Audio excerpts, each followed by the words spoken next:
महिषासुर वध अध्याय 3। जगदम्बे के श्री अंगों की कांति उदय काल के सहस्त्र सूर्य के समान है। वे लाल रंग की रेशमी साड़ी पहने हुए हैं। उनके गले में मुंडों की माला शोभा दे रही है। वे अपने कर कमलों में जमाली का विद्या और अभय तथा वर नामक मुद्राएं धारण किए हुए हैं।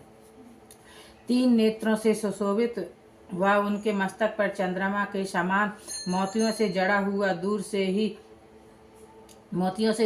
मुकुट दूर से ही चमक रहा है तथा वे कमल के आसन पर विराजमान है। ऐसी माँ महाशक्ति देवी को मैं बार बार प्रणाम करता हूँ।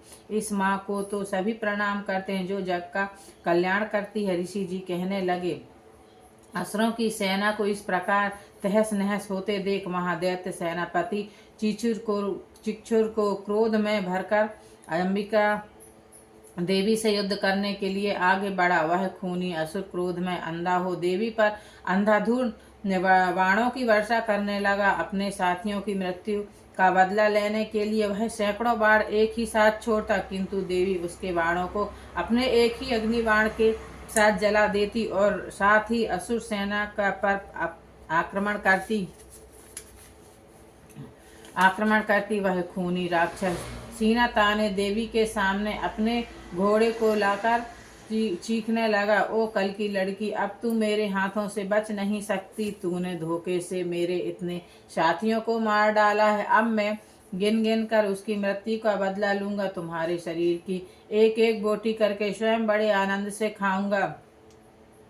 ओ पागलों की भांति हंसते हंसते उस खूनी असुर के लंबे लंबे दांत बाहर निकल आए थे। उसके काले चेहरे पर सफेद दांत इतने भयंकर लग रहे थे कि ऐसा प्रतीत हो रहा है जैसे कोई खूनी भूत आ गया हो। देवी समझ गई कि वह वास्तव में ही बहुत शक्तिशाली है। कितने ही देवगण उनके बाणों से मूर्छित होकर धरती पर ढेर हो गए। कितने ही डर के मारे कांपते हुए माँ जगदम्बे की ओर भाग रहे थे, क्योंकि उन्हें पता था कि केवल माँ की शक्ति से ही वे मृत्यु से बच सकते हैं। उधर देवी भी जान गई थी कि राक्षस से देवगण काफी भयभीत हो गए हैं। यदि इस असुर को जल्दी न मारा गया तो अवश्य देव सेना पहले की भांति भाग खड़ी होगी। वही खूनी असुर जो महिषासुर का सेनापति भी था, देवी के सामने खड़ा पाप भरी नजरों से घूर रहा था। देवी के चुप हो जाने का अर्थ उसने अपनी कमजोरी समझा और फिर बोला, तुम्हारे हाथों में मैं तो चूड़ियां ही शोभा देती हूँ। ओ मेरी रूपमती, भला इन नरम और नाजुक हाथों में तलवार और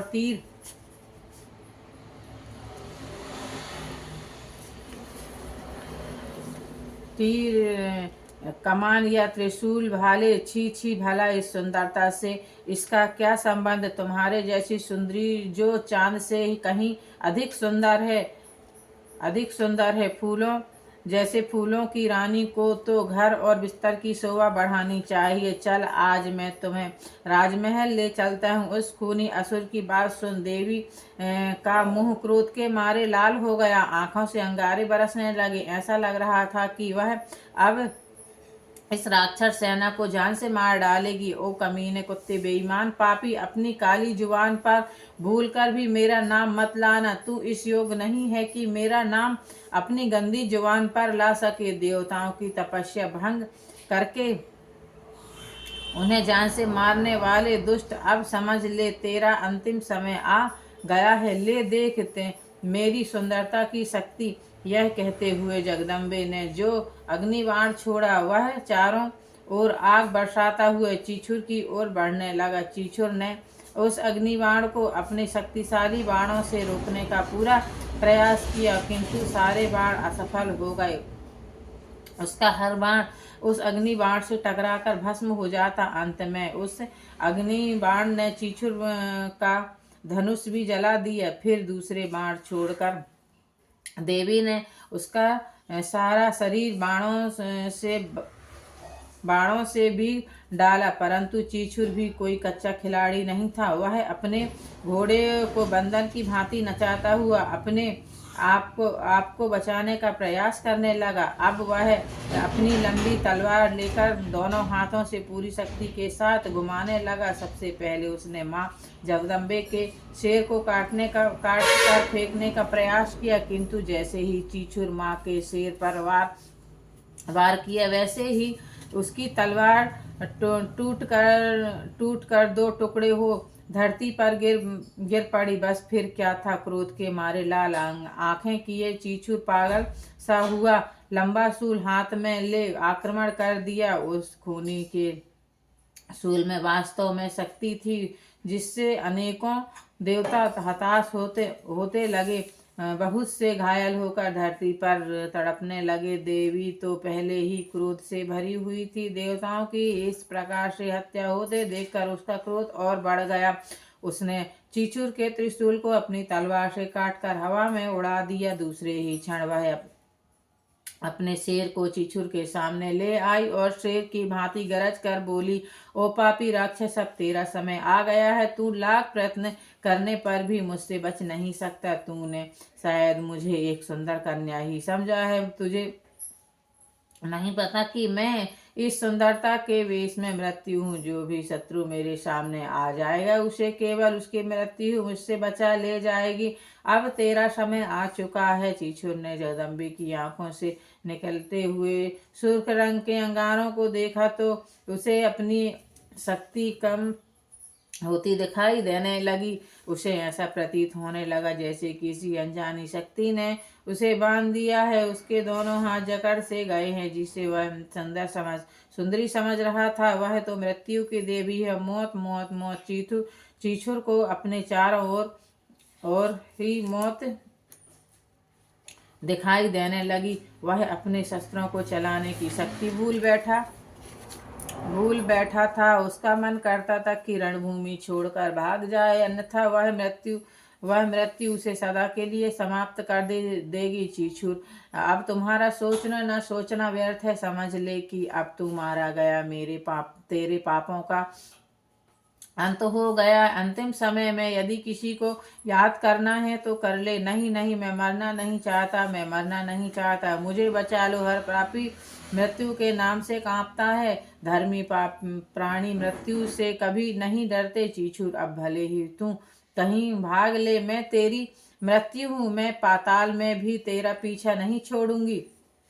उसी समय देवी जगदम्बे ने अपना शूल उठाया और चीचुर के सीने में इतनी तेजी से मारा कि उसे संभलने का भी अवसर नहीं मिला। बस एक लंबी और भयंकर चीख उसके गले से निकली, जिसके साथ ही उसके शरीर के दो टुकड़े हो गए। उसे में से एक टुकड़ा जो सिर वाला था, वह देवी के चरणों में आ गिरा। चीचुर की मृत्यु को देखते ही सारे देवता लोग खुशी से नाच उठे और जोर जोर से माँ जगदम्बे की जय जयकार करने लगे। उधर महिषासुर ने जैसे ही अपने सेनापति की मृत्यु का समाचार सुना तो वह क्रोध से पागल ही तो हो गया। उसे विश्वास नहीं हो रहा था कि एक कन्या के हाथों इतने बड़े बड़े वीर दम तोड़ जाएंगे। ऐसा तो उसने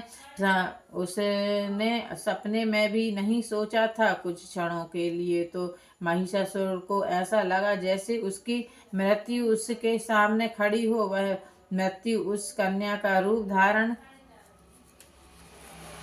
धारण किए हुए है। नहीं नहीं नहीं, मैं मरना नहीं चाहता। मुझे कोई नहीं मार सकता। मैं तो अजय हूँ। मैंने तीनों लोकों पर विजय प्राप्त कर ली है। मैंने तो देवराज इंद्र को भी हरा दिया है। अब मुझे कोई नहीं हरा सकता। कोई नहीं हरा सकता। मैं उस देवी से युद्ध करने जाऊंगा। मेरे बाण उसे हवा में ऐसे उड़ा देंगे जैसे कोई तिनका हवा में उड़ता हुआ दूर जा गिरता है। किसी को उसकी खबर तक भी नहीं मिलती। यही सोचता हुआ महिषासुर अपने हाथी पर बैठा और अपनी ताजा दम विशाल सेना को लेकर युद्ध करने के लिए चल पड़ा। महिषासुर के सैनिक उसकी जय जयकार बोले हुए युद्ध के लिए चल पड़े। माँ जगदम्बे ने महिषासुर को अपनी विशाल सेना के साथ आते देख लिया था। वह उससे डरी नहीं बल्कि और भी खुश हो गई कि क्योंकि उसे अपने इसी शत्रु की ही तो प्रतीक्षा थी, जिसके आगे आगे उसका एक और सेनापति चामुर हाथी पर चल रहा था। शायद वे दोनों अंतिम युद्ध के लिए विशाल सेना को लिए आ रहे थे। असुरों की इस विशाल सेना के आगे तो देव सेना कुछ भी नजर नहीं आ रही थी। चामुर बहुत चालाक और होशियार असुर था। उसने आज तक किसी भी युद्ध में हार नहीं देखी थी। वह सदा ही एक विजेता रहा है। उस पर महिषासुर को भी बहुत गर्व गर्व था। उसे पता था कि यह मेरा सेनापति अजय है। चामुर ने अजय सबसे सबसे पहले अपनी विशाल सेना से देवी को चारों ओर से घेर लिया और स्वयं अपने हाथी को देवी के सामने ले आया। दोनों ओर से फिर भयंकर युद्ध होने लगा। चामुर ने अपना शूल देवी पर पूरा शक्ति से दे मारा। उसे यह संपूर्ण विश्वास था कि उस शूल के सामने यह कन्या कभी खड़ी नहीं हो सकेगी। इसकी मृत्यु तो अब निश्चित है। उसके शूल के सामने तो बड़े बड़े शूल दम तोड़ गए, किंतु जब उसने यह देखा कि उसका यह शूल देवी ने अपने एक ही बाण से टुकड़े टुकड़े करके फेंक दिया, तो चामुर के आश्चर्य की कोई सीमा नहीं रही। उससे विश्वास हो गया कि यह कोई साधारण कन्या नहीं है, यह तो अजय है। अवश्य ही कोई महाशक्ति है। इतने में देवी के शेर ने ऊंची छलांग लगा चामुर के हाथी के मस्तक पर आक्रमण करके उस पर चढ़ बैठा। हाथी ने भी शेर को गिराने के बहुत प्रयत्न किए, किंतु माँ का शेर तो जैसे ही लोहे का बना हुआ था। उधर जगदम्बे ने असुरों की सेना का वध जो आरंभ किया, उसे देखकर महिषासुर को फिर पसीने आ गए। वह मन ही मन में यह कहने पर बस हो गया कि वास्तव में ही यह कोई महाशक्ति है। इसकी शक्ति के आगे तो हर कोई शक्ति दम तोड़ देगी। किंतु महिषासुर को अपनी शक्ति पर भी तो पूरा गर्व था। उसे यह विश्वास हो चुका था कि जिसने इंद्र को भी हरा दिया वही तो महावीर है। वह अजय है, उसे कोई हरा नहीं सकता, क्योंकि ताकत के साथ साथ वह चालबाज भी था। अब देख मैं तेरा क्या हाल करता हूँ। दांत पीसते हुए महिषासुर ने भैंस का रूप धारण कर लिया और देव सेना को अपने सींगों पांव दांतों से मारने लगा। देवगण इस खूनी भैंस को मारने के लिए दौड़ते भी तो वह पहले से ही उन्हें मार देता। सब देवताओं को मरता गिरता घायल करता हुआ महिषासुर देवी को मारने के लिए उसके सामने आ खड़ा हुआ। इस धोखेबाज बहरूपिये पर जगदम्बे को बहुत क्रोध आया। उधर महिषासुर भी बहुत क्रोध में देवी की ओर देख रहा था। वह भैंस के रूप में अपने चारों पांव को उठा उठा कर धरती पर पटक रहा था और साथ ही जोर जोर से गरज रहा था। उसकी इस गरज और निरंतर पांव मारने से पृथ्वी भी क्रोधित होकर फटने लगी। उसकी दुम से सामर टकराकर सब ओर से धरती को डुबोने लगे। महिषासुर रूपी भैंस के सींगों से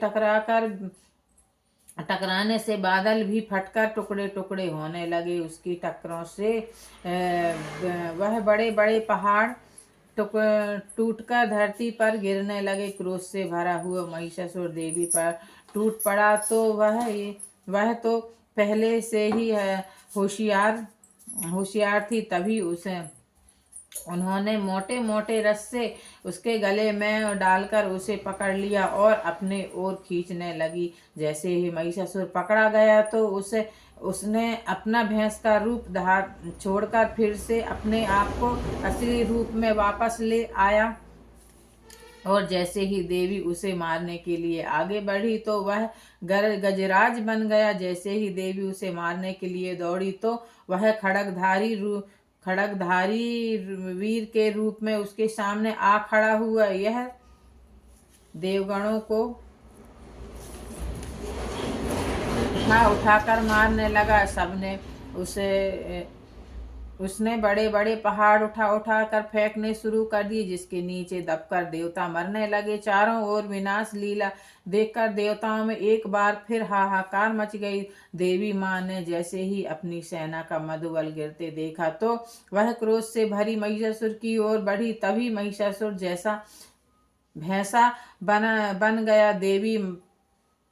देवी छलांग लगाकर उस भैंस पर सवार हो गई और उसके के ऊपर चढ़कर जैसे ही मारने लगी। महिषासुर फिर से असली रूप में वापस आने का प्रयास करने लगा।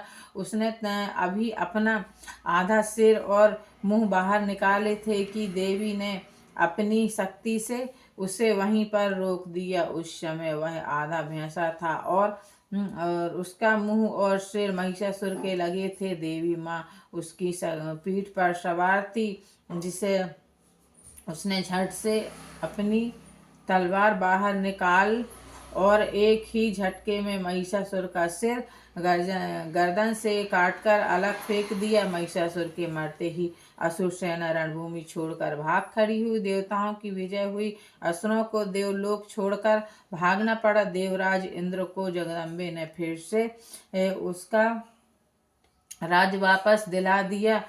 इस विजय पर चारों ओर से देवगण फूलों की वर्षा करने लगे। राजा इंद्र अपने ही सिंहासन पर बैठे जगदम्बा का गुणगान करने लगे। बोलो माँ दुर्गे की जय।